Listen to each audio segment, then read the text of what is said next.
We'll go ahead and get started to be sensitive to your time. I do want to, all of us up here want to thank all of you for being so involved in community planning, especially in Shingle Springs. So before I start, I would just like to give a couple of housekeeping items. First of all, I'm Tom Purcell, Senior Planner with our Building and Planning Long Range Planning Group. But I want to make sure that for folks who came in, there are restrooms just outside the door and across the hall. Also want to make sure that everyone has a chance to sign in. If you didn't already, make sure you do that. And make sure to leave as much contact information as you can with what's on the sheet. That would be very helpful. And also, when our main goal of this meeting is to get community feedback on the first draft of the Shingle Springs Community Design Standards.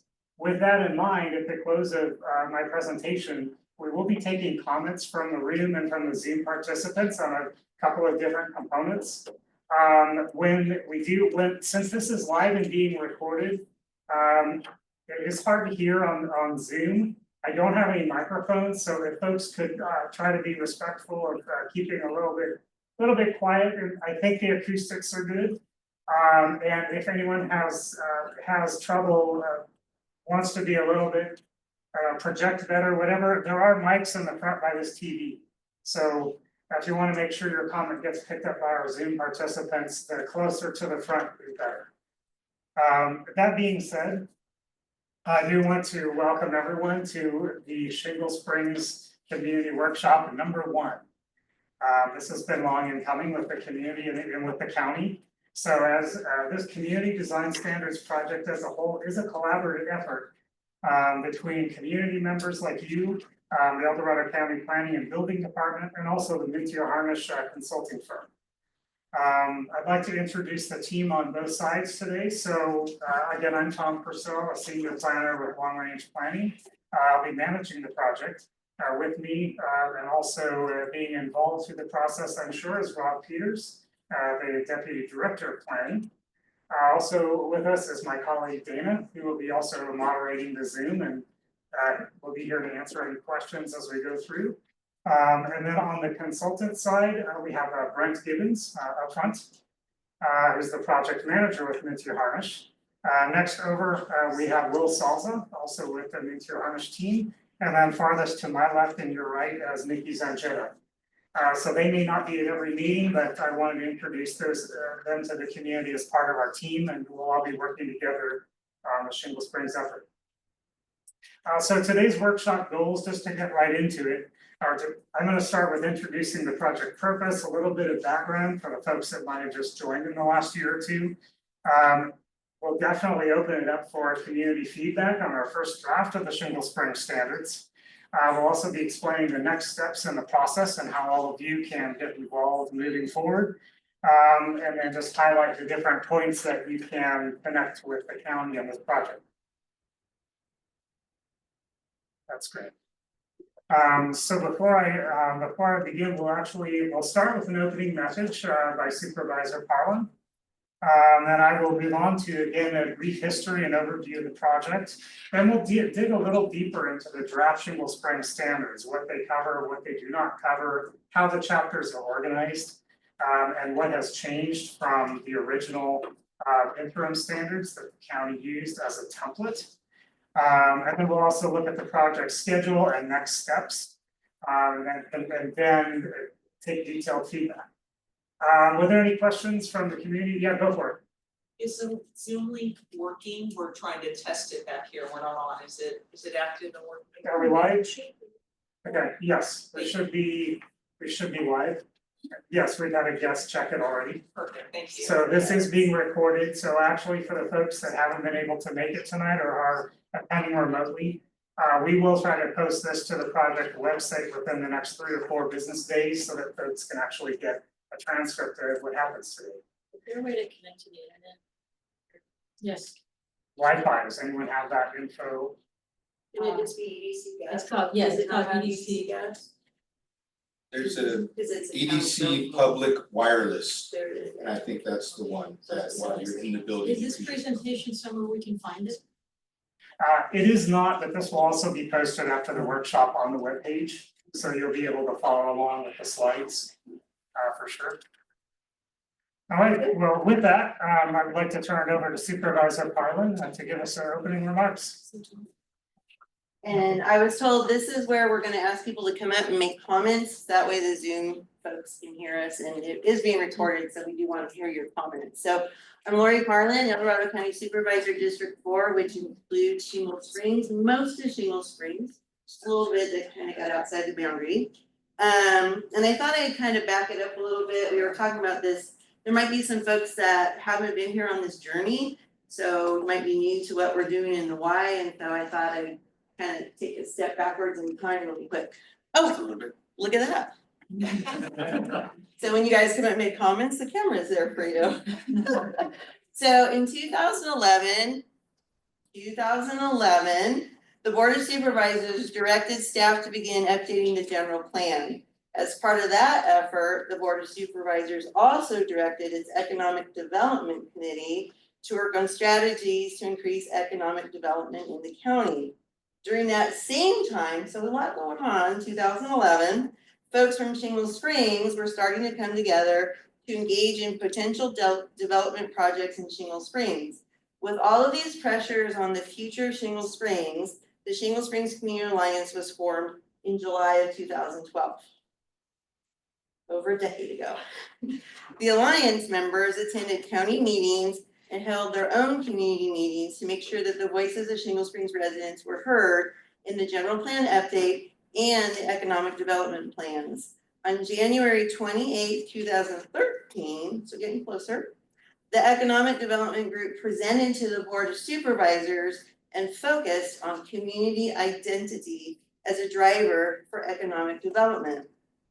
As it is described in the General Plan Goal 2.4, existing community identity, it's to maintain and enhance the character of existing and rural and urban communities. And that is when the push to develop community design standards took off in Shingle Springs. So 2013, we've been working on this. The idea was that development will happen. So let's get in front of it and create a vision for what we want it to look like, rather than to continue the hodgepodge of random designs in the community. Like one of my neighbors says, Lori, please stop the ugly in Shingle Springs. We love Shingle Springs and we want it to have some kind of a theme and character. So does anyone here, and I know some of you will, but I think I see new faces. Does anyone remember attending the June 5th, 2013 meeting where the Shingle Springs Community Alliance had photos of buildings and on clotheslines with clothespins? Who remembers that meeting? Anyone? That's what I thought. So that was really cool. It was fun. The community appreciated. We had over 200 people there. Over 100 of them filled out this survey, and they looked at the building designs on these clotheslines, and that's how we kind of like said, people like this, they like this for the future of buildings in Shingle Springs. So then on January 14th, 2014, the Alliance, Shingle Springs Alliance, presented its progress on community design to the Board of Supervisors, which was really a big deal.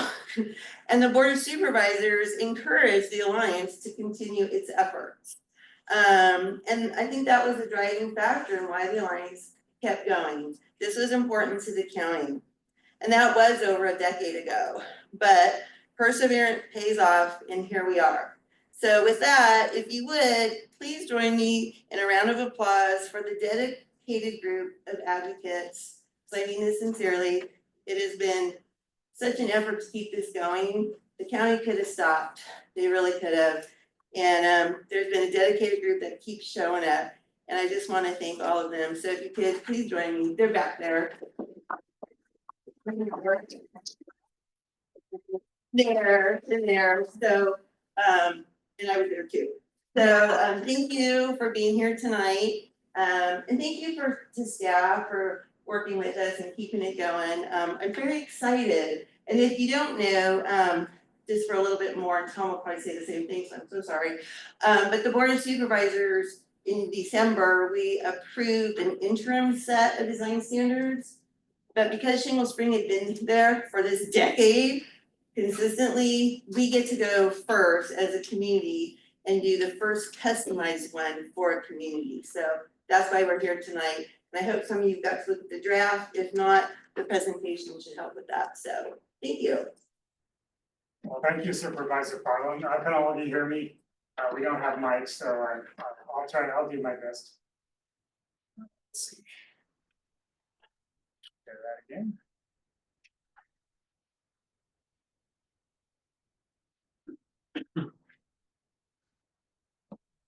Working, with our schemes on.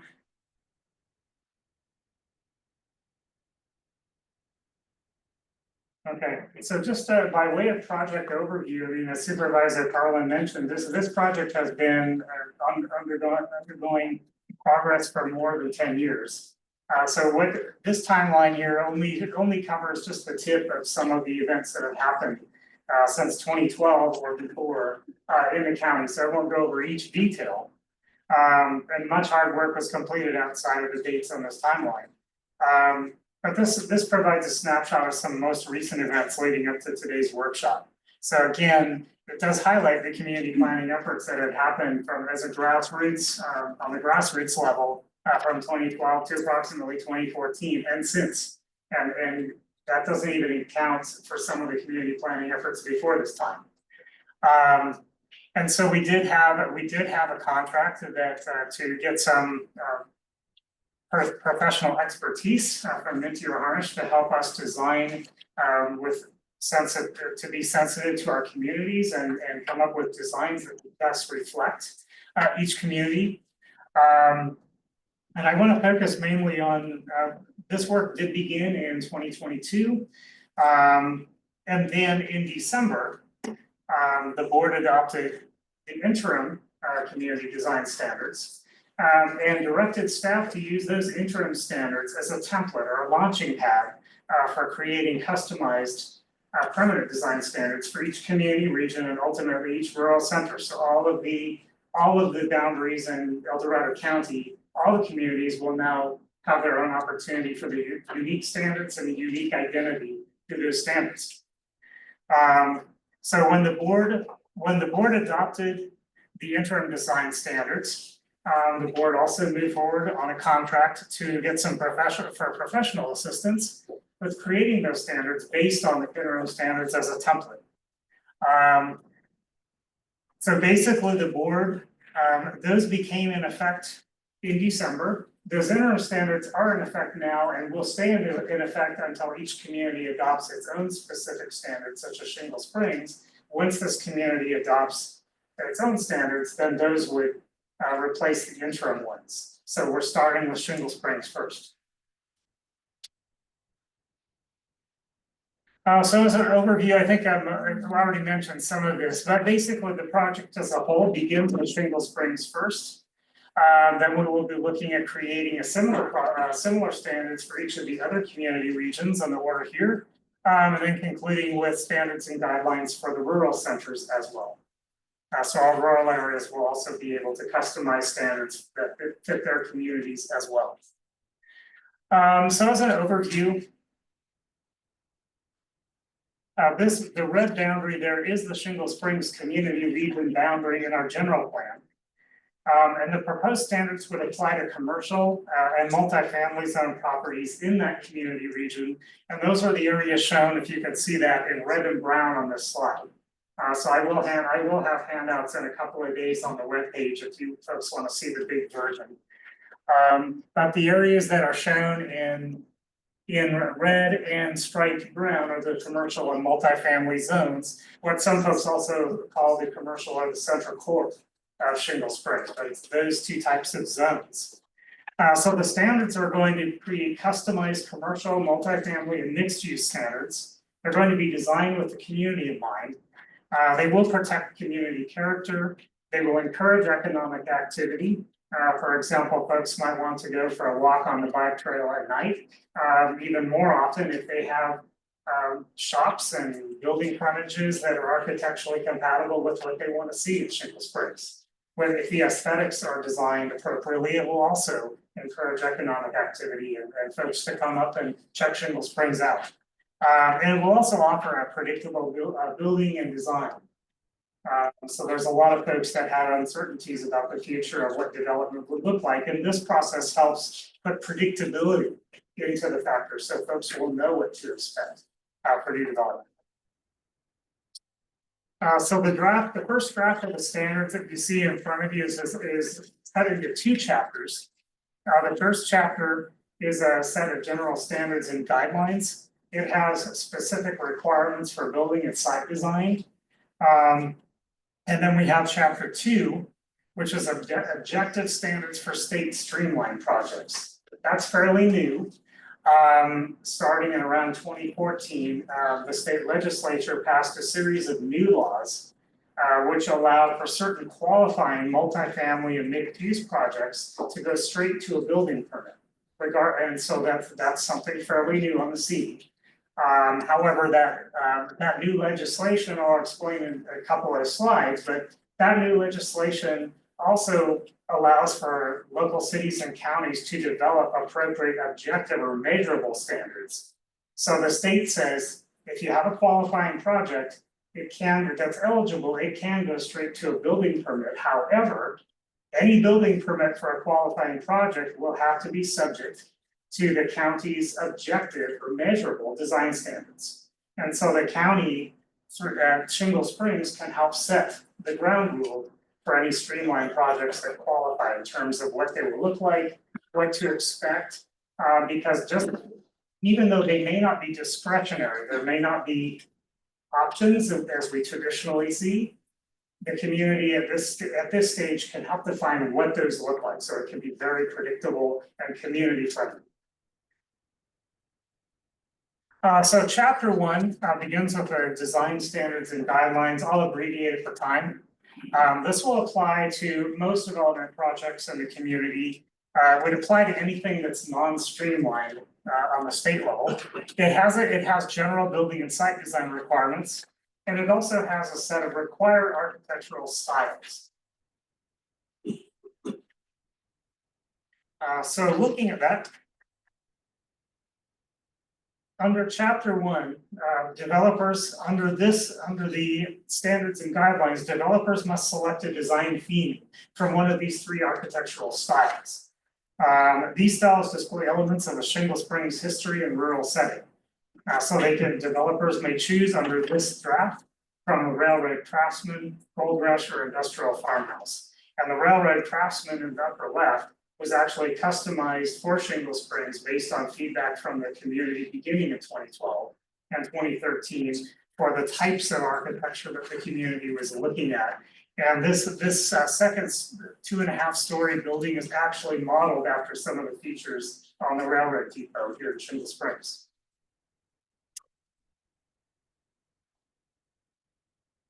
So this is the first draft of chapter 1 that you're looking at. Overall, it didn't change too much from the county's interim standards and guidelines that were very similar. Much previous work from the Shingle Springs community was already incorporated into the ID, the county's interim design standards document that's in place right now. So this slide shows specific ways that the chapter was customized to fit the Shingle Springs community. So for example, the chapter of the introduction chapter was revised to contain language for the purpose of the Shingle Springs standards. This has revised design standard language for more objectivity, standards that are easier to measure, and also provides additional standards and guidelines when there was something that was not clear in the interim standards. This also it also separates design standards and design requirements under each architectural style. For example, under each style, let's just say we pick the railroad craftsman.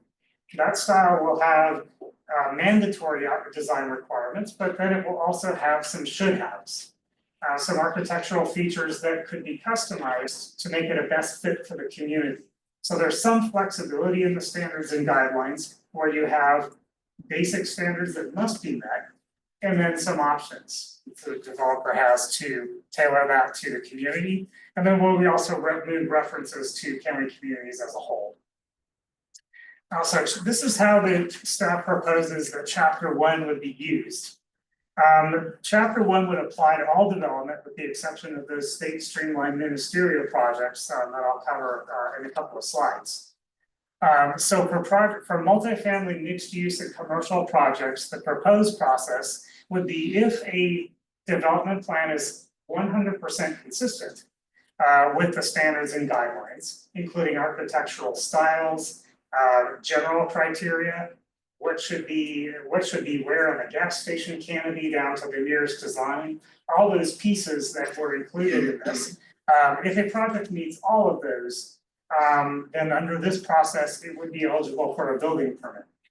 However, under our proposed process, if a development proposes an alternate style or is not 100% consistent with what's in the style, the standards and guidelines of chapter 1, then those projects would still require a discretionary design review permit for staff to verify that those projects would still be could still meet the needs of the community and still meet the basic design oversight requirements. And our design review projects could potentially go to the planning commission as well. And that's going to be we're proposing that as in the current ordinance. We're not proposing to change that. Next we have chapter 2. This chapter provides those objective, measurable standards with essentially mandates to process those state streamlined ministerial projects. So I have a window, can all of you see that? Is that window in the way? This applies to the state streamlined ministerial projects only. And then the regulations in chapter 2 would protect the community from poorly designed ministerial projects. So it would front load the design standards for any projects that qualify. So the community again would know what to expect. And it would consist of objective or measurable site planning and building design standards.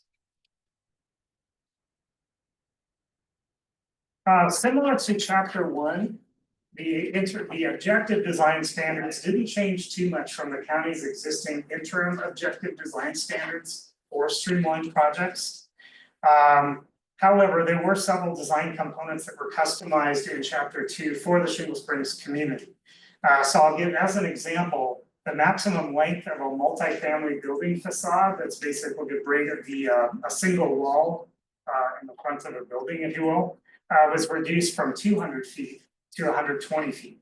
And that was done in both chapter 1 for the multifamily section of the standards and guidelines, but also chapter 2 for those streamlined ministerial objective standards. This is the proposed process for how chapter 2, the streamlined process projects would be processed. So because the state mandates that state streamlined ministerial projects must go to a building permit if they meet the qualifying requirements. Projects that are consistent then with the standards and guidelines, with the objective design standards. If they don't have, there is no wiggle room. If they meet the set of objective standards, wall length on down to window size, many of the details that you probably took a look at in the draft standards, then those would be eligible for a building permit. However, similar to the last one, if we have deviations, if there's a development that just doesn't comply with something or doesn't wish to comply with something in that list of mandates, if you will, then those would require a discretionary design review permit based on our current process. So those would be discretionary, appealable, and subject to the planning commission as well for additional oversight. So this brings us back to where we are today. There are many different ways for the community to get involved in the process. We're at stop number 1. So just looking at it today, we're looking for feedback in a few minutes from the community on the first administrative draft. We're going to be looking at both chapter 1 and chapter 2. And to give you an idea of what's next, on July 28th, we have a second follow-up workshop, number 2, which will be in the same venue at the same time. We will have a different Zoom link. But otherwise, it will be the same if you folks want to invite additional participants. And what the goal of that workshop will be to provide feedback on a revised draft from today. So staff and the consultants will be synthesizing all of your feedback today, making appropriate changes into the draft document, and then in about a month, those changes will be posted and the county and the consultants will seek additional feedback on the draft to see if we captured everything correct. To see if there's any addition, and we can see if there's any additional items the community wants to add or take away from the draft standards before they launch into the planning commission and board hearing process. Hey, Tom, will that be a red line version that would be, so we can easily find if we change, or do you anticipate yet? I love red lines, that's why I'm asking. Yeah, we can do that, right? Okay. Yes, we If can do possible, that. that would be nice, I think that way it would make it easier for people to find out what. Yes. So and I think that's a great point. There will be a red line track changes version when the second revised draft comes out. And that will make sure, another way that we make sure that we capture all of your comments, what changed, where and why. And the consultant team is already, we're all on board with making that happen. Perfect, thanks.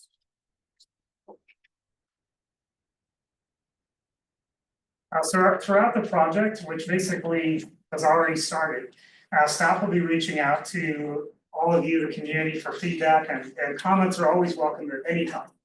And to make sure all comments are captured, we do have written comment cards in the back. But I highly recommend that all written comments come to the custom email inbox there. But one big long word, please send all written comments, if at all possible, to Shingle Springs Community Design Standards at edc.gov.us. That's a custom email inbox that's focused just on all of the Shingle Springs community and on this effort. So if you have any comments, please send it to us there, and then the consultant team and I will make sure that we don't miss it. Of course, if you want to handwrite comments, we have comment cards in the back, so thank you for passing those out. You can draw more. If you want to make verbal comments as well, that's why we're here tonight. And again, when we open it up for comments, and if you could come up to the front, if it's easier to come up to the front, that will help the folks on Zoom. Otherwise, just speak up and I think we'll be fine.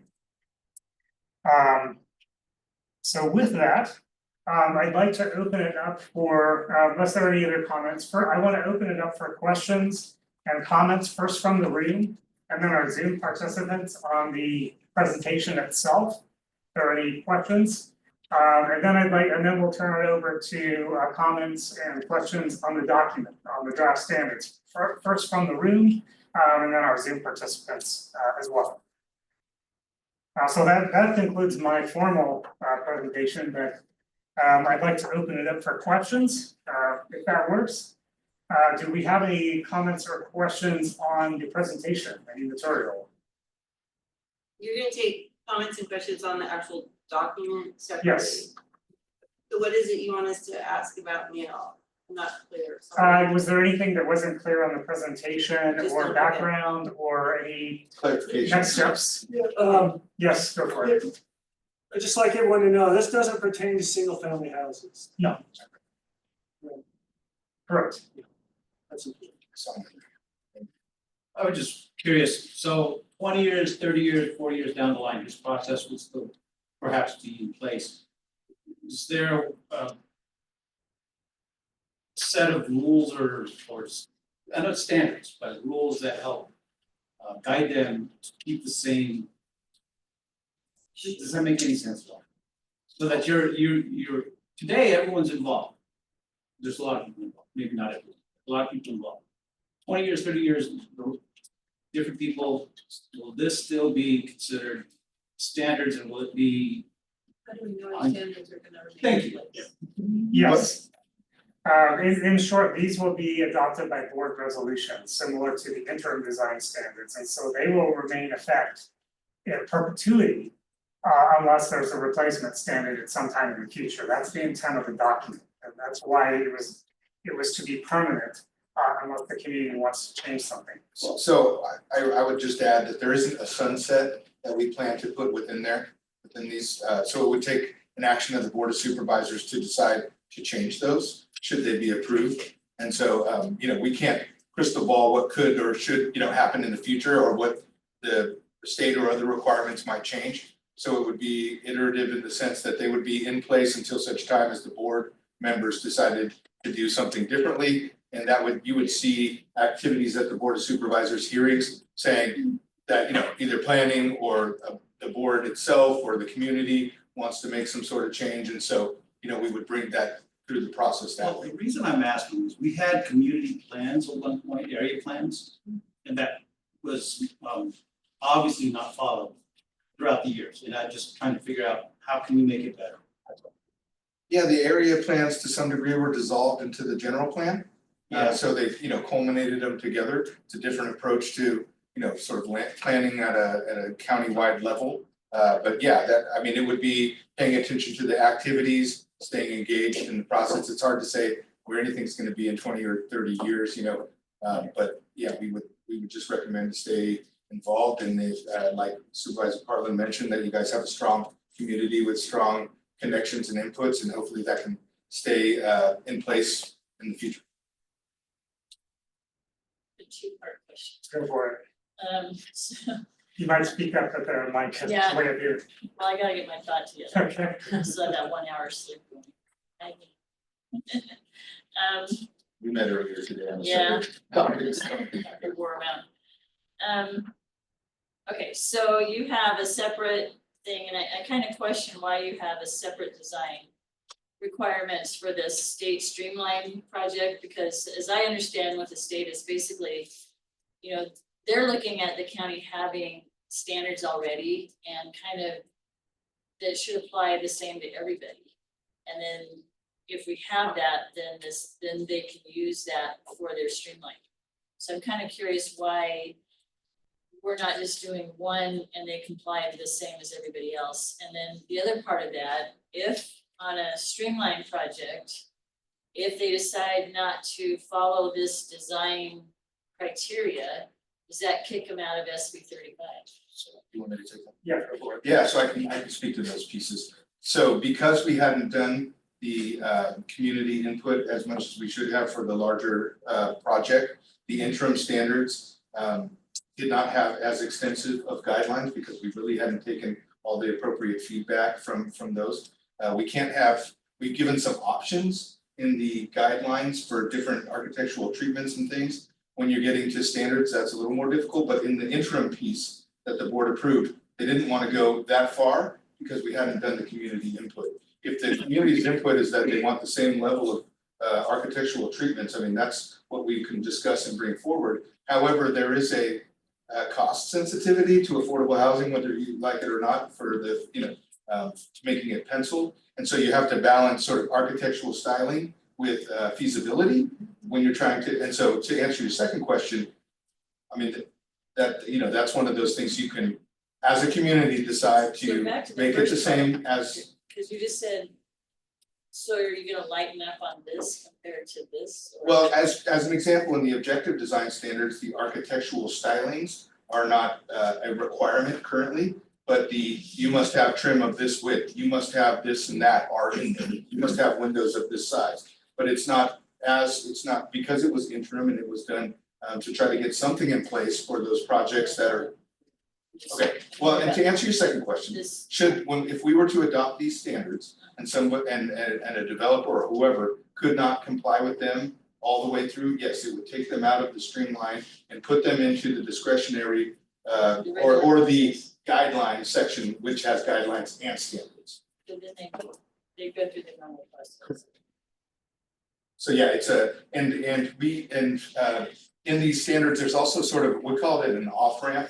But there was, in the planning commission meetings that we had on the objective design standards, there was discussions about, well, what if some other architectural style makes sense that isn't exactly this, and there's a good justification for doing so. We gave this off-ramp that they could do a traditional design review and explain through materials and through their presentation on why it was appropriate to do some other thing. So there's also this off-ramp, but again, you don't get the benefits of having a streamlined, no, that's not the right word because we're talking state streamline, but a less burdensome discretionary review than going all the way through and doing, the larger. I hope that makes sense. But both of these will go off the ramp and go back into the discretionary. it sort of builds, so the objective design standards, you don't meet that, you go into the standards and guidelines.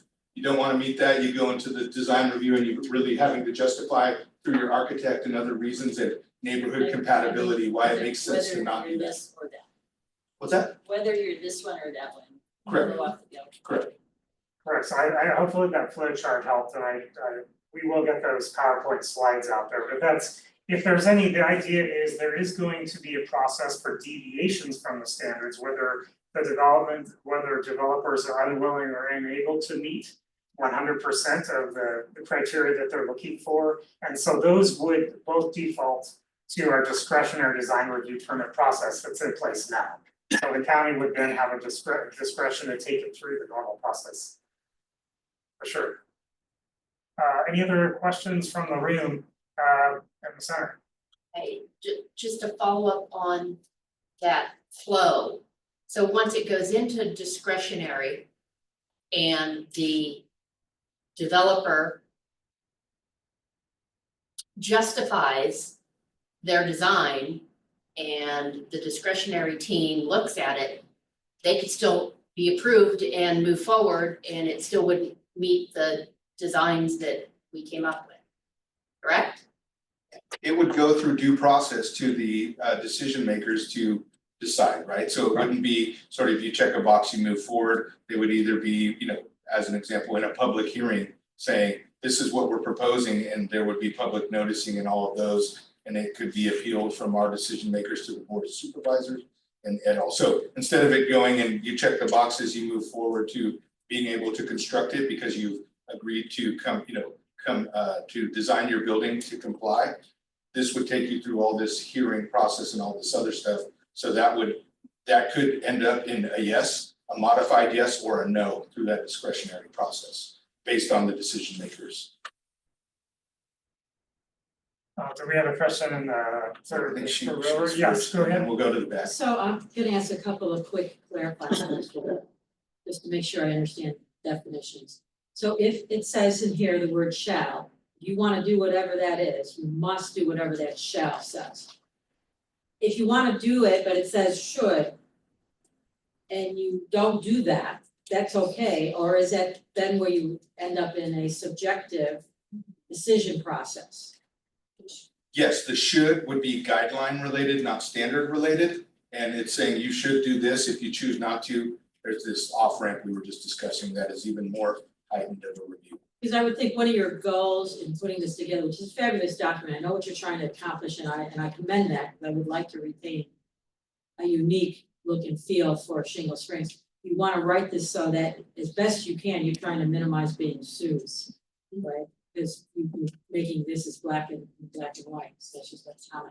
But one area in here, fences, I think you could probably do more description of fences. Sometimes you have the word wire, Well, sometimes. So we're gonna jump into the actual standards in just a minute. So that was just to get sort of procedural presentation type questions. We're gonna get another opportunity to talk about, comments that you have on our actual guidelines, if you don't mind waiting on the Sure. fence piece. Were there any other comments on the editorial? Yes, Can you remind me, Tom or Rob, when did these kick in for existing buildings? I think is it a 50% renovation or? correct, I believe we copied that over from the interim standards. So it really depends on how much of a building is being altered. If it's just the colors, then there are requirements to to use the same colors, same materials. Up to a certain threshold, I'm not sure if our consultants have it up, I think it was 50, I think we landed on, for now, we landed on around 50%. If a building changes enough, then it has to fully comply with the new standards. But we also want to balance economy with design. We don't want something to look like a Franken building where if we just said only new stuff complies and we have two opposite looking halves of the same building. And so we want to try to achieve a cohesive look for remodels and a potentially totally different look for substantial remodels or new buildings. Anybody else? Were there any questions in the second to last row? Yes, go ahead. I couldn't really see your schedule. When is this being adopted and how soon can it be enforced? So we're looking at the tentative board hearing dates in early January of next year. And then these standards would typically take effect 30 days after adoption, so possibly February of 26, something like that. Yes, go ahead. So we can't get them to tear down that ugly wire fence right on the corner of Duroc and Shingle Springs, South Shingle then? That horrible wire fence Oh, that they just you threw mean the up? new fence, Yes, so that's to keep them from selling Oh. tacos. It's temporary, it's awful. it's awful. I was gonna say, yeah, It's not even properly installed for what it is, it's Right. just terrible. It was put up to stop the vendors. But they just moved across the street. Yeah, they did. We have an enforcement issue we're working on, but thank you for noticing. Tacos are delicious though, just so we're aware. And now they put their cars there, so that spot is there. so to answer specifically, no. But yeah. Any other ones It's before we right go on on to that. folks online? Yeah, if there are no other, go ahead, general questions. This is my first meeting, so I have no idea where you guys are at. But I was just wondering, is there like a site map or anything that shows like the proposed land use or? So this is, there's a website that has a set of guidelines and two actually that we're trying to discuss here. And so it's architectural type features as opposed to any one specific location.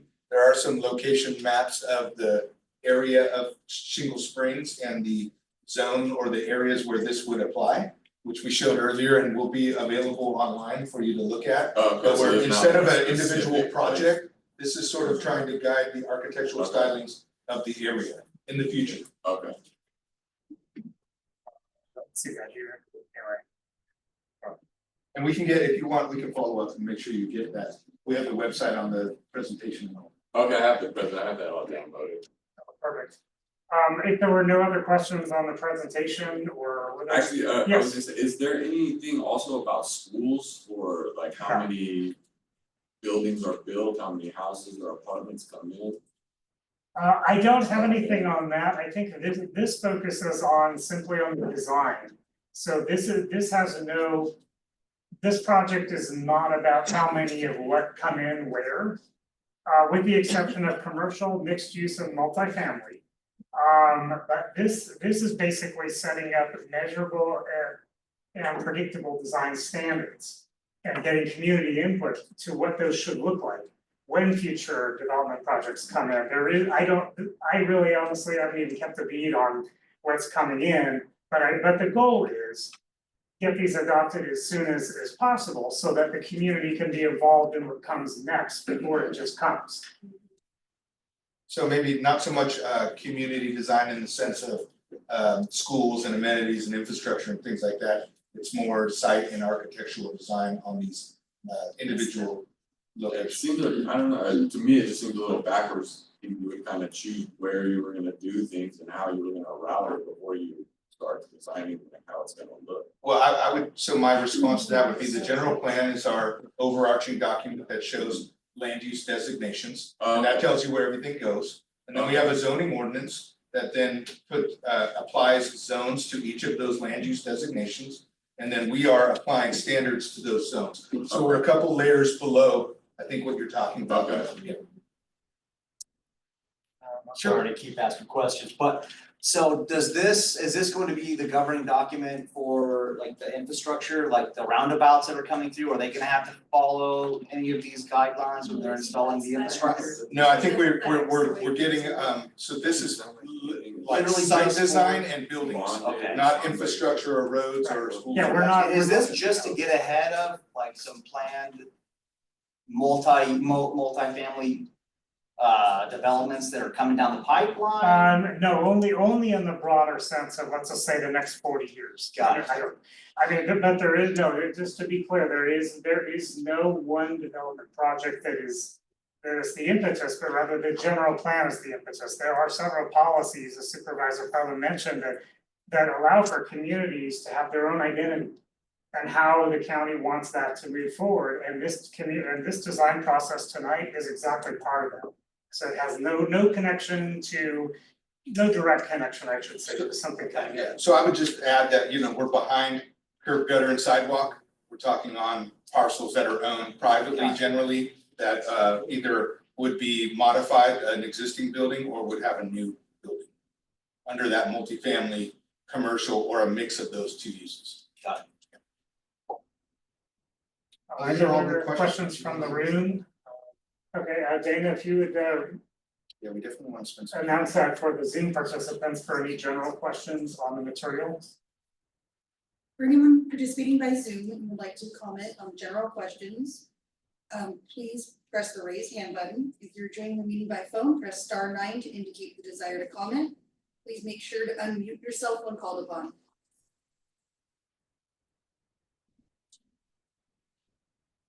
There's no Zoom questions. Okay. So with that, I'd like to open it up for comments on the documents themselves. And this is basically the core of why we're here tonight. So again, if folks want to come up front, you're welcome to speak loud enough so our Zoom friends can hear. If it would be helpful, we'll go ahead and start from the room. If it would be helpful to start from the top of the documents and work down, that's fine, but any order will work. Just make sure to, if you have a specific comment on like page 50 of the document, let us know where your comment you feel like should be addressed. Well, and I just wanted to add a couple things. So we're trying to stick to 3 minutes just so everybody has a chance in the room to speak if they'd like. The website has these documents. It's okay if you haven't seen those. If this is your introduction to the activity, we're gonna be taking those comments thereafter. You can submit them in writing. You can show up at the next meeting. The sooner we get those comments, the higher, as Tom said, likelihood that we're able to integrate those into the documents in the next go round. But absolutely, like if you're just in the room for the first time, you didn't get to look at the documents, that's perfectly okay. You'll have opportunities to take a look at those as we move forward.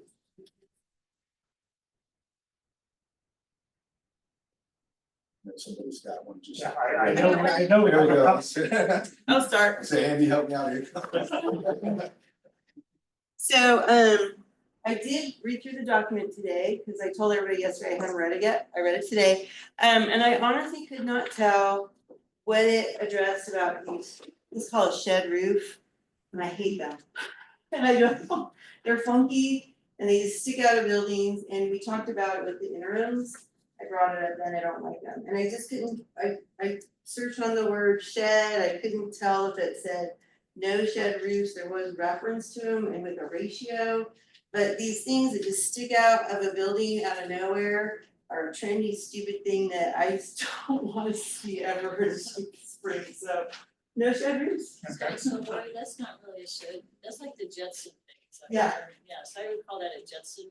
Well, it's a shed roof by definition. That is a shed, I don't know what it is. Cause we just did these in the interims, but please don't do those.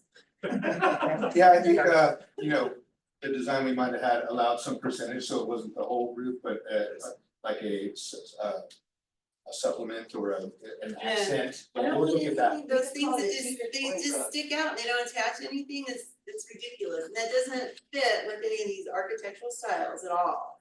I just wanna make sure that we don't have it, because they're putting them on buildings right now, they're trendy, the new hotel is going on. They look Some like folks really like them. yeah, well, they don't match what we're trying to go for, I think, in the character of Shingle Springs with the ag built, that doesn't match. Was that one picture, by the way, you had one in the document, was that the Moonraker ag building, do you know? Yes, one of them was. Yeah. Good choice, you guys, that was good, people love that building. So I'm concerned, because if that's called a shed, I mean, a porch roof is a shed roof, because it's a one side of the roof that goes Yeah. into something. But Yeah. It's just Yeah. strictly the slanted, single know. pitch roof. And I think what she's trying to say is when it's off of like a gable, No, I just know what having you're that at the pitch, but a tool shed roof can also be attached to a Yeah. structure, which are And when actually we very. did the interim design standards, I asked that they make sure that the top edge of it be attached, because you're right, that is a shed roof, I don't want it dangling, so. My notes say no dangling shed roofs, I don't know how to. Yeah, you're right, the shed roofs are a thing, but I just don't want them out there dangling for. It's a trendy thing right now, and I think in 5 years, people are gonna go, what were we thinking? And we can double check too that we're properly sort of defining them, because now Yeah. we've seen how folks might take that word in different ways. So we'll Yeah. make sure that we're, appropriately defined. Yeah. It's a shed roof, that's how they defined it. Go for it. What page was that on? I don't know, I just went and did a search on the document for shed, and it's in there. But it's not clear to me that we can't cover maintenance, I just wanna put it out there. Yes, sir. I just have a basic question for people who are completely new to this. Where can they go? You only had about 10 copies of this thing. Where can they go to look on all this stuff, to make comments with you? Yeah. I have a Can I website. share my screen? We share, there's a page, so I a can- project page, and one for specifically for Shingle Springs, and we can share that. So if you can make it bigger, Or I can go to, I can click through, but I can't change screens. So, You guys, Okay, the Shingle Springs Alliance, if you signed up, we can send you the link to the county. Okay?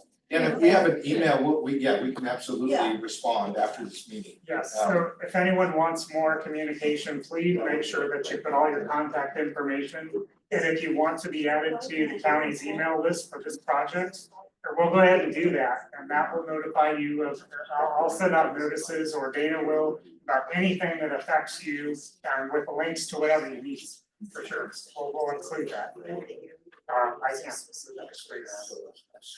So Tom, can you like shut off this really quick and just go to a Google page? Well, that's what I'm gonna do, I'm just gonna Navigate take that for one and everyone share. how to get Yes, to I'm not your able to site. share screens. I'm But gonna, I usually just go to Google, go El Dorado County, Shingle Springs. so, yeah, when you take, you're gonna get to, you did exactly like she said, or you went, land use and planning and building and long range planning, which is a much larger way to get there, but if you look at Yeah, that commercial and multifamily, this is the webpage here. You can see the project is of course larger than what we're talking about. The interim community design standards are here as well. You see them being highlighted. And then when we go to the community design standards, it's again a landing page, and you'll see Shingle Springs right here on this tab right here. So when you get to that sheet and page, you'll see the project schedule, you'll see the workshop that we're sitting in now, you'll see the admin draft of the documents. So everything will be, and we'll keep updating this as we go along. So this will be your, Pause on that, Yeah. the PDF is the design draft, cause that's what the document is that we're talking about right now, and I wanna make sure Correct. everybody sees that. yep, so you see the flyers for the meeting we're in today, the Yeah, meeting for next month, and the document that we're talking about for review, right here on this page. So the effective Yeah, area, I've been on that. And it has the PDF.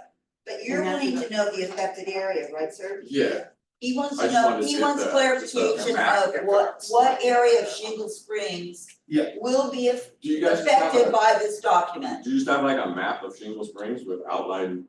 Well, so the presentation we're gonna post on here, it has a slide. We could try to maybe do it a zoomed in map to attach. But there's nothing on, You're requesting it to be website. added. Yeah, we're taking comments and we'll make sure to fix it. okay. Yeah, You're there has asking no it to be added. That's when it's hard to answer, and you especially Yeah. without So knowing. we can let So- it go. If you need to back up a second, you guys had that three region mapped at the beginning. Yeah, we did, Can we you can bring put the that slide back back up up. then, and maybe let's point to some stuff so everybody can get their head where we're talking Yeah, about. I'm not even sure. Yeah, cause I get it, like, I've been living this for over a decade. Yeah. You don't, so let me Yeah. point, I'm gonna point to some stuff. Brand new, So I can do this. I won't touch it, it's a smart screen, Let huh? me try this guy. I touch smart screens and it messes everybody up. If I could just make a recommendation, I think there's the ability to Yeah. include that Okay, same hold on, map we're gonna that's go in to the the map. presentation, Yeah. actually in the document Right there, itself. yeah, right So when there. you flip Here, it. yeah, there it is. There, I got it, there we go. Okay. Okay, So that's as big as I think I can. But that get. doesn't mean that, I mean, it's gonna be anywhere in Shingle Springs, not just there, but No, where the. no, that's right, stop, don't This is confuse where the people. general plan. Even Right, that's not stop. true. So, I don't want it to add to the confusion. So I know that not everybody lives and breathes land use. I'm a nerd. I totally live and breathe it. So, these standards are only for commercial buildings. Multifamily means apartments, yeah. right? And then, what's the third? There's That's three. Mixed use. Mixed use is where you take commercial and apartments and put them together. Yeah. So, that's all it is. Anywhere That's else. what I'm just kind of wondering, like, where is. So if you're in Shingle, well, we apartments are in gonna be? Shingle Springs, what am I saying? If you're in Shingle Springs though, I mean, there's Highway 50. The red stuff along Highway 50, along Durock, Okay, those are all zoned for commercial. okay. Some of them already have buildings on them. But if you look at, and maybe we should do that, I've asked for that in the past too, I thought about it, to have a map of developed versus undeveloped commercial, because to your point, you will be shocked to see how many commercial parcels are in Shingle Springs that are not developed, they're vacant. There could be a lot of, and we're talking, you know, over everyone's lifetime and beyond, there could be a lot of stuff going on in Shingle Springs. There's quite a bit of undeveloped commercial properties, which is, again, to part of the angst of the community group back in the day was, we don't want ugly, Jetson buildings Yeah, in Shingle Springs. We kind of, at the time, and I hope still to this day, we embrace the rail look, the historic ag buildings. You go looking on Google, or just drive around some other communities, they have amazingly awesome, buildings that don't look ugly. oh, And, yeah. right, and so I think my concern is more just, if you're gonna be putting apartments, you're gonna be putting stores, you're gonna be putting all this, like, it kinda seems like the infrastructure, everything should come first, like. that's a whole roads, separate thing, and I don't disagree with you. Yeah. That's a whole nother general plan conversation that we're not doing today. You can connect with Sue Taylor right there, and she'll tell you. So, this is, Yeah. and I hope I don't offend anyone when I say this, but hey, Jeanette, she's hijacking my meeting. I'm sorry. No, yeah, There's been two things built in the last decade, I think, in Shingle Springs that the community really didn't get to chime in on the design. And it was a lost opportunity. So one of them was the apartments behind Lee's Feed in the post office. If you know, it's not like nobody's opposed to apartments per se, let's just say that. But the design, those buildings are just ugly colored boxes. How unfortunate that they didn't choose a cool ag, like the Moonraker looking ag building for apartments or something awesome. And when you get a chance to look through that PDF document, it talks about having playgrounds. If it's for seniors, it has whatever, it has landscaping, where you can put the parking. I saw that, Yeah. everything looks. That's all this is if something, and the other opportunity that was lost, I'll just keep it real, the 76 station on the corner. Man, we could have had a cool looking rural gas station with some character, but instead, sorry, I hope the owner's not here, I just offended some, I always offend people, I'm so sorry. But it was just a missed opportunity, the county at that time wasn't there. And so, we're trying to get in front of that, so the next thing that comes, will have some character. And supposedly, everything you read, think about it, my husband Sam and I, we went to Capitola one day, and it was hilarious, he goes, oh my gosh, Capitola must have design standards, because it has charm matters. So, and we have a train depot in Shingle Springs, which someday should help us with some tourism and economic development, especially if we have a theme. So those are the kinds of things we're looking to get. You have to get in front of them though. If you're always behind it, it's never gonna happen. In 50 years, we'll have just more ugly, as my neighbor said to me one day. Great, so you made me look stupid. I know the Capitol is not Shingle.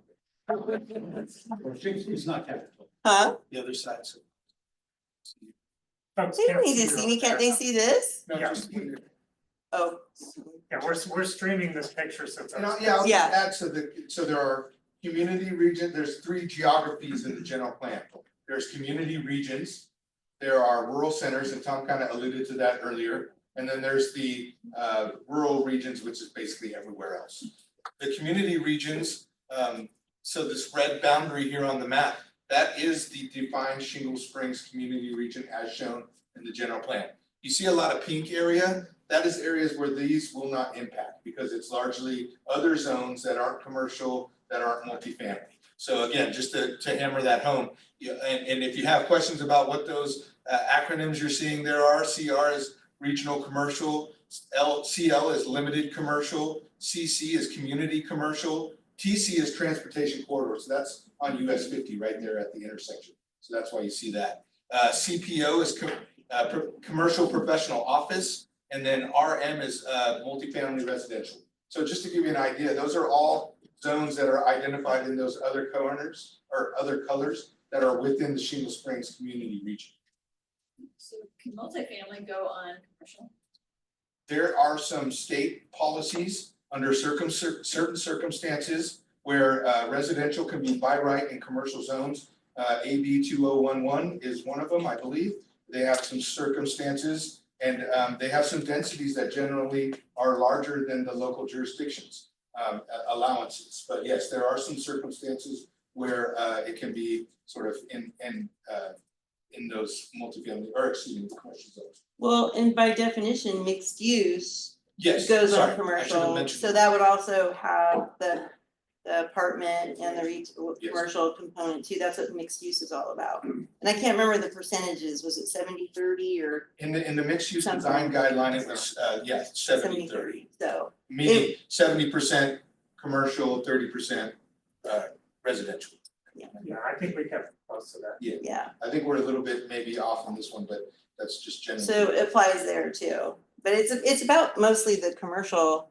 And again, in most of the communities, all your commercial and multifamily is in a core area, generally speaking, so, And then just so those, just for the folks, the rural centers are places like Strawberry or Coloma or Cool or Georgetown or in South County, there are many. So there's 26, I think, throughout the county of El Dorado, and then you have everywhere else, right? So those are sort of the geographies we're working for, the design standards. We're starting with the larger ones with the greatest impact, and then we'll be using the things we learned, hopefully using some of the architectural stylings we develop out in those other areas as appropriate. did that help a wee bit? I mean, like I said, I jumped up because this is what I used to do at our meetings, it was really fun. So I'm gonna be specific, you were talking about mix of commercial plus residential. One of the communities on the ocean has facilities where you can buy your apartment and your little businesses down below. For small family, with that.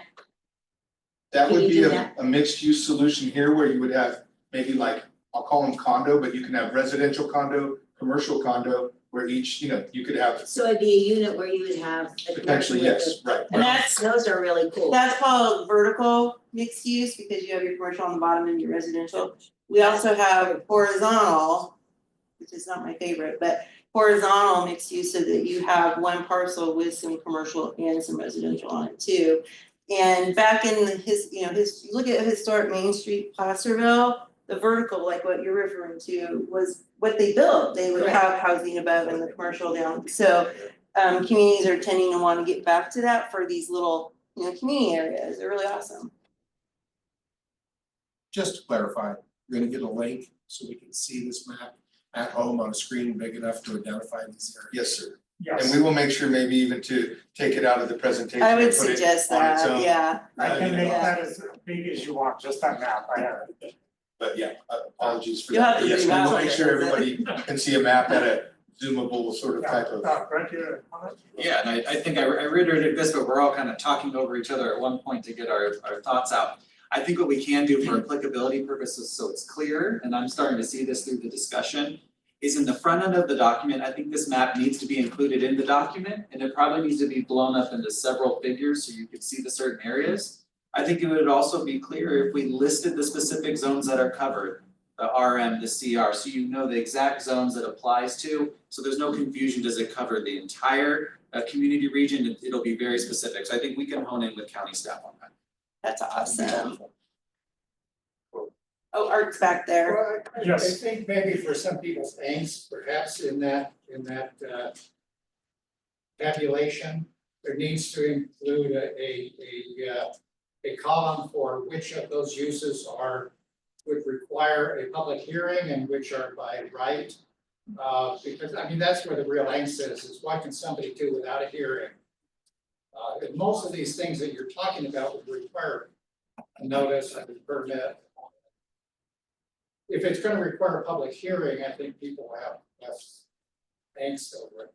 Well, I mean, I guess to that point, I mean, this project is more about design and not about use. For example, there are no changes, in other words, if a use is allowed today, it will be allowed after approval, we're not changing any uses.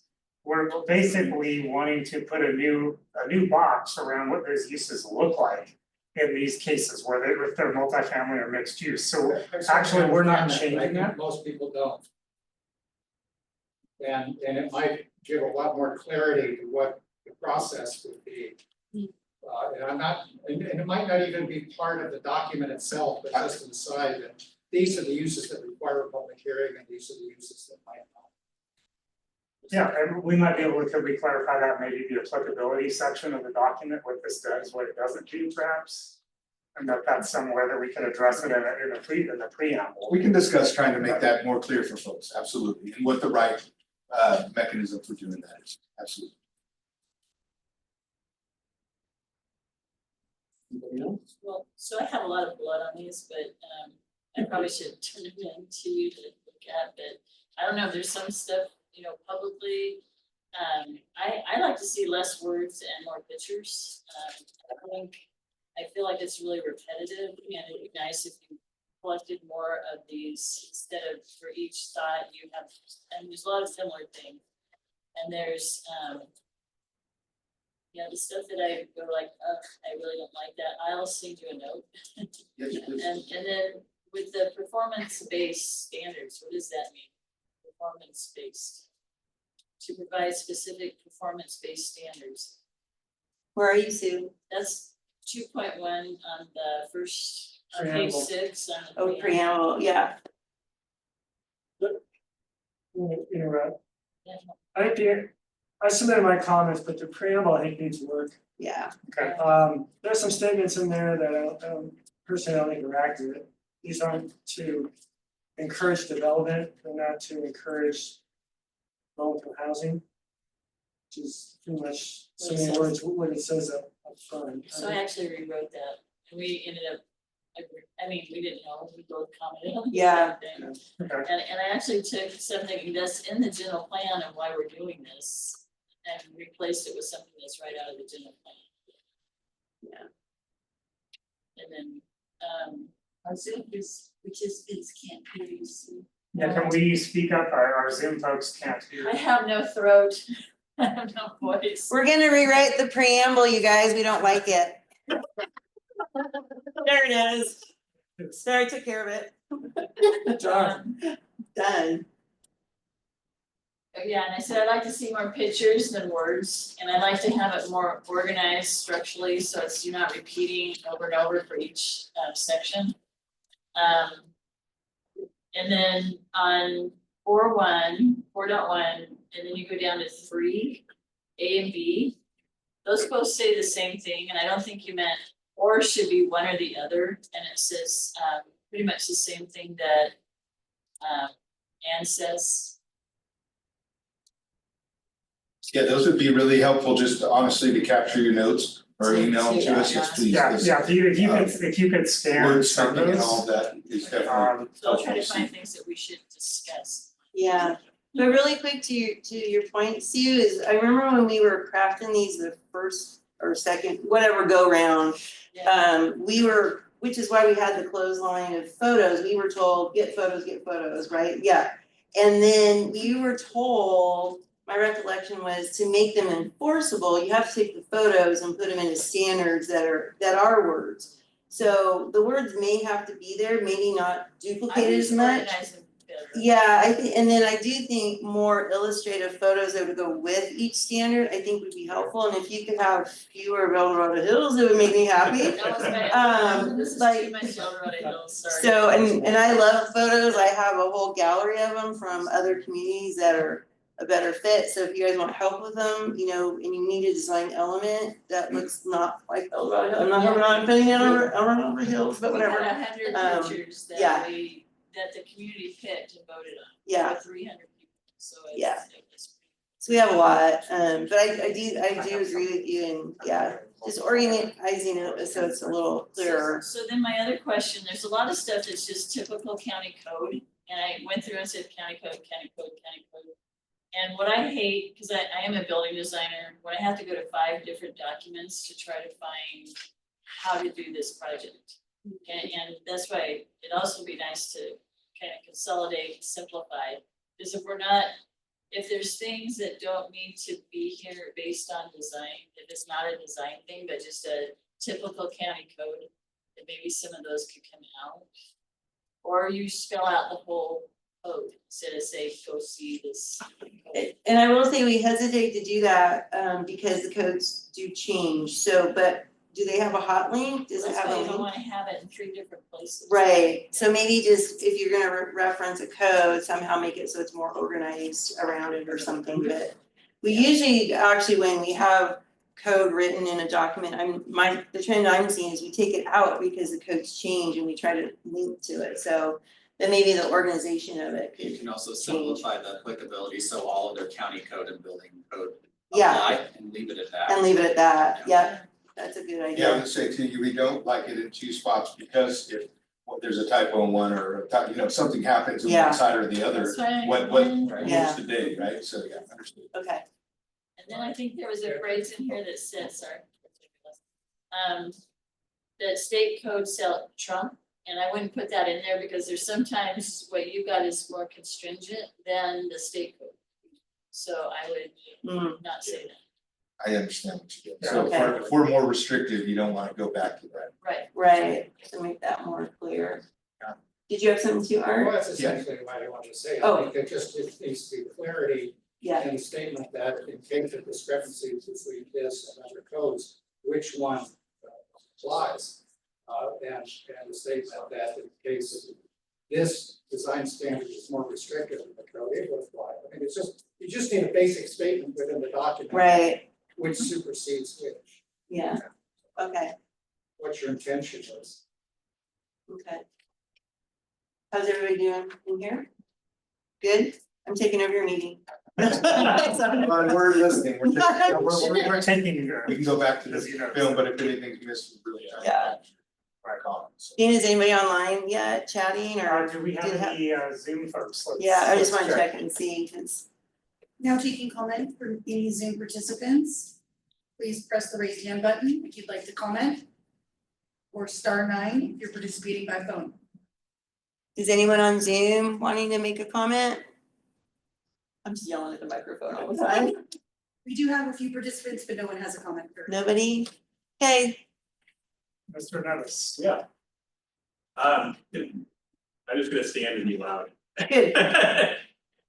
So I also actually haven't had a chance to read through the whole document yet. Please leave. But it did look like it was very similar to the interim standards, so I think that makes sense, because those were based off of Shingle Springs. They were. So I appreciate that. I just had a few kind of initial comments, and I'll probably send in some in writing too, but first of all, I do think now that we're doing the full standards, it makes sense to have some of those architectural styles in the streamlined portion of the document as well, just so we get at least what we can get. Yeah. I recognize there may be some aspects of that are too expensive or just don't fit with, developers trying to meet that price point, but I'm quite certain that as this goes through the public hearing process, our friends at EIA and elsewhere will not be shy about speaking up if that's a problem. I prefer that if we, start with what we'd really like to see, and then if we need to compromise later on, we can, have that discussion. But I think having those architectural styles as part of the streamlines, the ministerial projects as well, really would be helpful for what we're trying to do here. I also think, so I've been going back and forth, honestly, even just during this meeting, about whether 3 styles is too many. And what I mean by that is part of the goal of this project is to have a uniform look to Shingle Springs. And I really like all 3 styles, so that's why this is really hard. But obviously, if you have, let's say something were to go in right next to the train station, it'd be great if it could look like a train station. I don't know that we'd want to see, an industrial farmhouse building, right there. So something that, I don't know that it needs to be a mandate necessarily, but maybe it's one of those should statements, is try to match what your neighbors are doing to the extent that you can. And if, everybody else on the street is doing industrial farmhouse, then maybe you should do industrial farmhouse too, or whatever the case. But I did have kind of a thought of like, well, maybe we should try to get it down to 2, but again, I like all 3, so I'm not sure which one to kick out. And then this is, I agree on the pictures, Supervisor Carlin already said it, like get rid of the Eldorado Hill pictures. We may not have enough pictures here in Shingle Springs, but there's plenty of other rural communities that we can go grab pictures from. We have some that are from Shingle Springs already.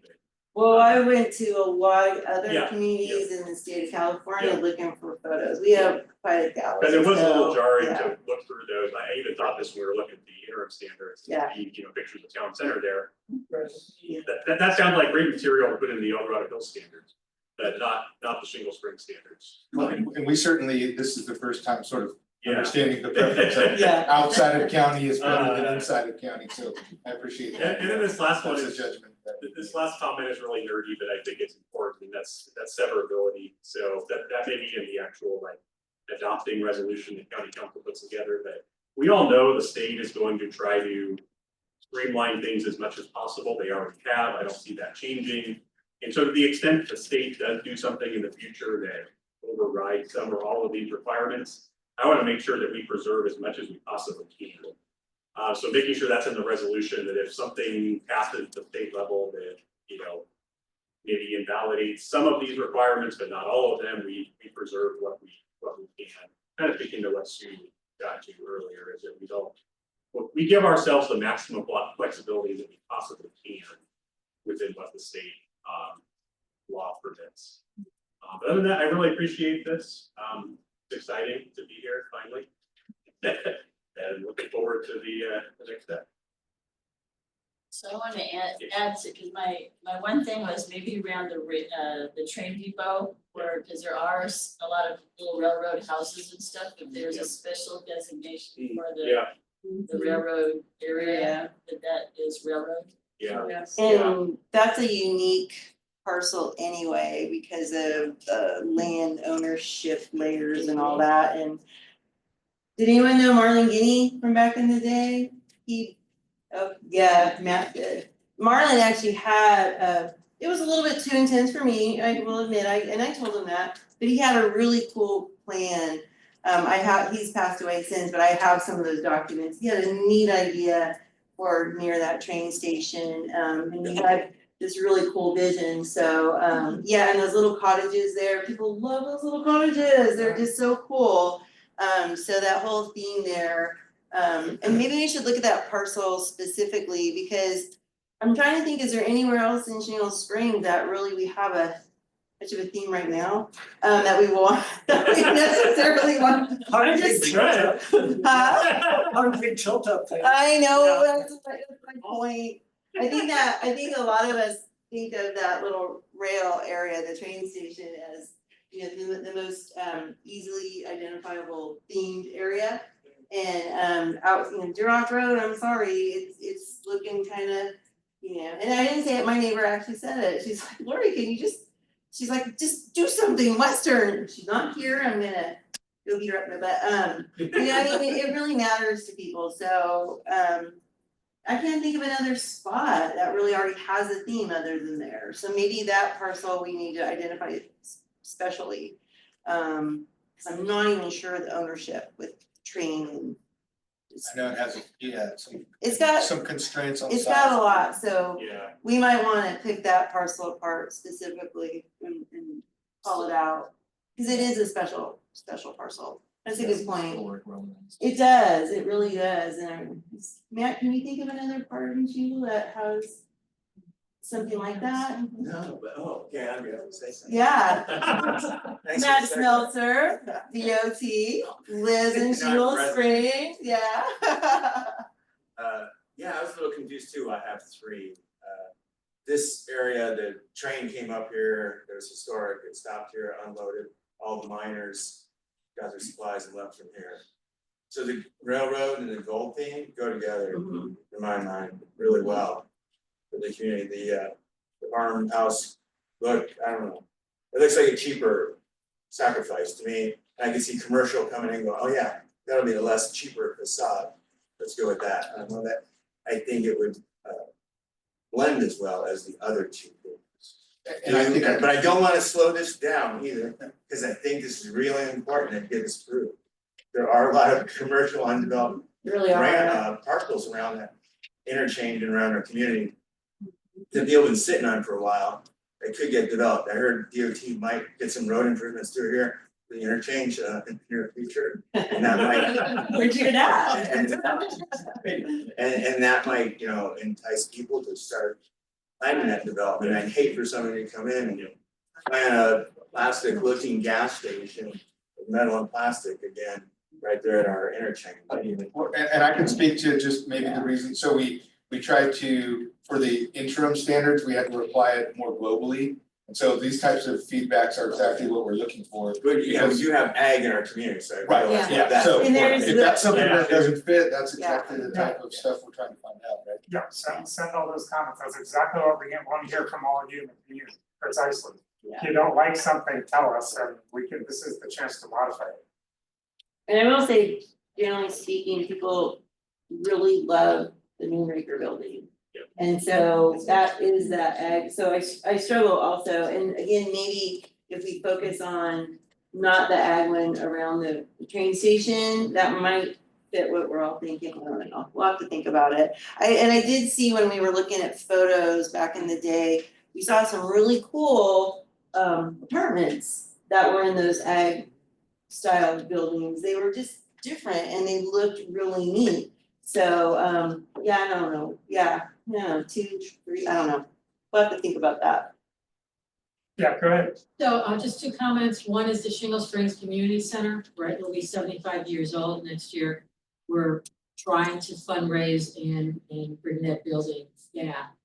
We expect to leave it as it is, so I assume that these design standards are not gonna affect our ability to just. You're gonna have to tear it down and start it. No, but actually, in my mind, it fits the rail one, Fine, I honestly. think, you guys know best, and, Yeah. you, it's just at a high level, It's because already that's, I wanna there. make sure we're gonna be okay with that. And the second, you brought up a good point, that the set of roundabouts that they wanna put on Highway 50, I don't know how these design standards affect that, may not at all, but I'm really concerned that we need to make sure whatever ends up in those roundabouts, of those that actually. Yeah, that's a Matches. whole separate. No, I understand, I know that's Has separate. nothing to do with tonight. I understand. Pretend Jamie didn't say that, cause that's separate. I know. But I don't wanna see the Roman, Separate, don't even go there, we're doing that separate, I won't be in office anymore, somebody else can do it. Yeah, go ahead, Andy. Laura has a. Yes, go ahead. I'm Laura, I did even less homework than Andy did, so I gave myself out one. That's what I do. So in 3.3 building design, and then in part A, vertical and horizontal. And then if you go to number 2, design standards, and then if you go to B, so I'm on page 28, according to the PDF, I don't know if that's actually a page number, it is. The building entry areas, it says that they should either be recessed in a vestibule or covered by an awning, portico, yada yada. The vestibule part, for me, I'm thinking about accessibility, and since you specify a depth or minimum depth to the vestibule, could we also specify a minimum width of the vestibule? That would help ensure, because like if the door is just in like a really narrow tunnel, it's extremely difficult for someone in a wheelchair or a mom pushing a stroller or someone pushing grandma in a wheelchair, anyone with any type of extra anything really. It's difficult if the door is just in like this tiny little tunnel deal. So I think it would be good to specify a minimum width. And I don't know if you could specify like, because doors are different widths, and so if you can specify it like, well, door opening width, but like specifically that the door handle has at least like 1.5 feet bare minimum to the side of it, if that makes sense. So like the side that the door opens on should have 1.5 feet width to the side of it. just to make that more accessible, because like when I open doors, sometimes I can't get them open unless I can kind of get sideways to them. And if the door handle is like all the way in the corner, that's just not possible. And I just have to wait and look sad and so Aren't there ADA standards? that Yeah, address that? there probably are, there probably are. It's a question. Do ADA standards address that type of issue on new construction?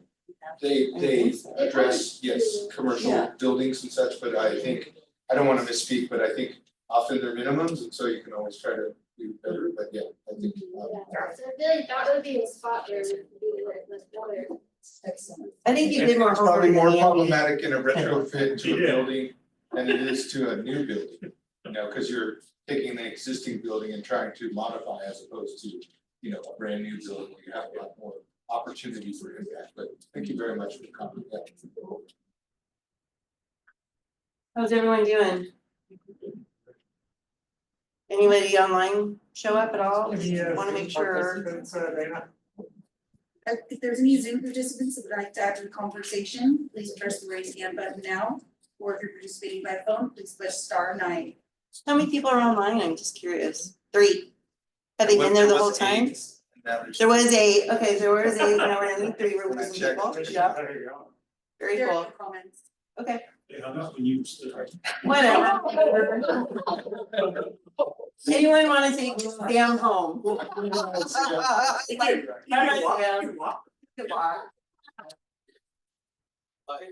Maybe the supervisor would, this would be good to echo as we move forward through this process. If you have marked up versions or different ideas or concepts or even wordsmithing, I invite wordsmithing, that's kind of what we're doing here on a larger group.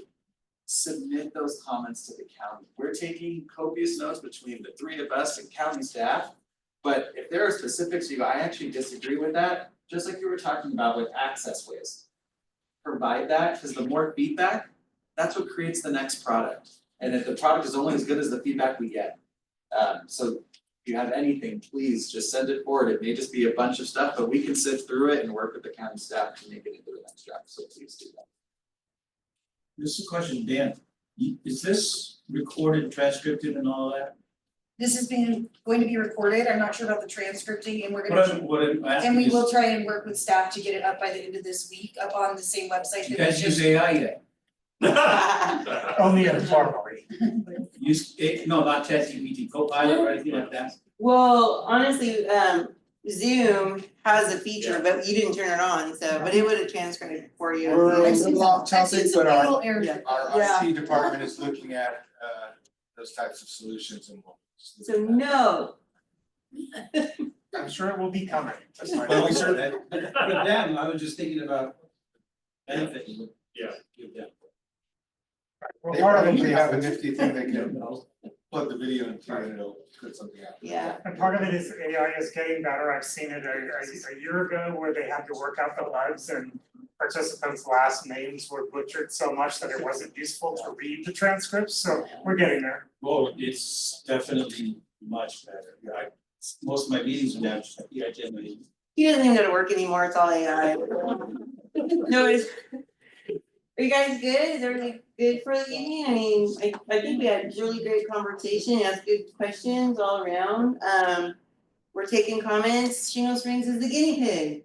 So thank you for coming and helping staff kind of get ready for the next Yeah, group. I'm gonna do, share my. I think we were probably the best group, and I'm not just saying that because the interim was pretty much modeled off of Shingle Springs. That made it easier.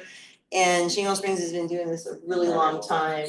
So yeah. I can't change slides. So we're trying to put the final slide up. So again, we have a project specific website, email, excuse me.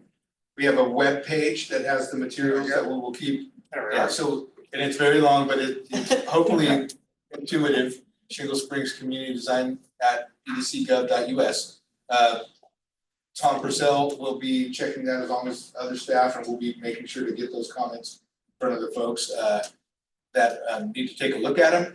Again, the project webpage, now when we post this, it will be, links will be working in the PDF and but you'll probably already be on that webpage, quite frankly, but you can Google search it and it will come up. It's reasonably easy to find, and we will keep adding to that each meeting, each time, updating the next steps, whatever we get to, for the material, so that everybody has the same stuff we're looking at. And then the next workshop here, Is in the same room? Here? Yes, July 28th, on a Monday, also at 6 o'clock in this room. Well, and the idea there again is to be looking at the changes we've made based on the feedback we get, the sooner the better, right? Because then there's more opportunity, and then we'll be taking a look at those pieces in that meeting to then try to formalize a final draft to start moving down the street. And is there a timeline when those comments should be submitted in order to make it into the draft? We have it. Well, ideally, I mean, would it be possible to get, I mean, again, the sooner the better in terms of if there are folks that have multiple pages of comments, we want a chance to look through them. Would it be possible for everyone to have their comments in by about a week from now? Is that too much to ask? We really want time to be able to review. Would that work with most folks?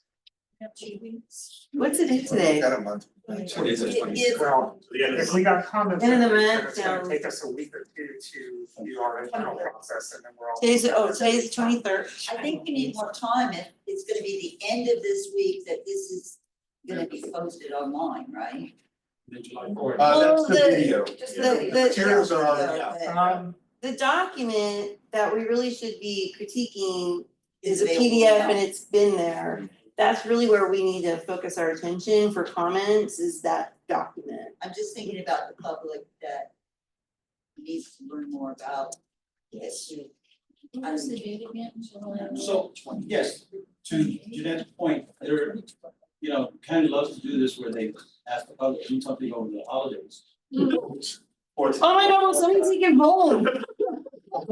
Just count that in there, please. I saw him design a tool shed roof. Oh, there it is. Did actually, did, daily. Good to see you keeping up with the conversation. But Dismiss, like in my calendar. June. Let's see that. All right, let's put it this way, if you are able to get us your comments in the next week or so, the likelihood of getting them integrated for the next discussion is higher. We will continue to take, after 2 weeks, it's gonna be very difficult for us to look into what you have, look at, the comment, make the edits, prepare it for the next meeting, but we will do our very best, so. You can do 2 weeks. So that's what I think, yeah. 2 weeks is what? Go back. I would say, okay, to Sam's point, get your comments in before the 4th of July and then go enjoy your holiday, right? So before the 4th of July, get them in. After that, it's gonna get harder and harder to incorporate it. And then when do you anticipate, there's gonna be some kind of an announcement of some kind that the red line is available before the workshop? Like a week before, see We then, wanna this is where you need the we wanna comments. try to be, like we did for this workshop, we wanna try to give at least a week for folks Yeah. to be able to get the red line to your hands. But that all depends on how quickly we can get comments, because again, for a county organization, this is lightning fast with the holidays. So we really need it because there's internal reviews and processing and formatting and we wanna get the word out in time for the next meeting. So there's a lot more than, our consultant team needs a week or two to look at it because this is what they do, professionally to make it all look as good as possible. And so there's a lot of moving parts. And I can also, I was gonna say, if you subscribe on the web page for the updates, you will get any email blasts that we get, you can monitor that page, but if you get on one of those email blasts, the minute it's out, you'll get the email and you'll know it's there.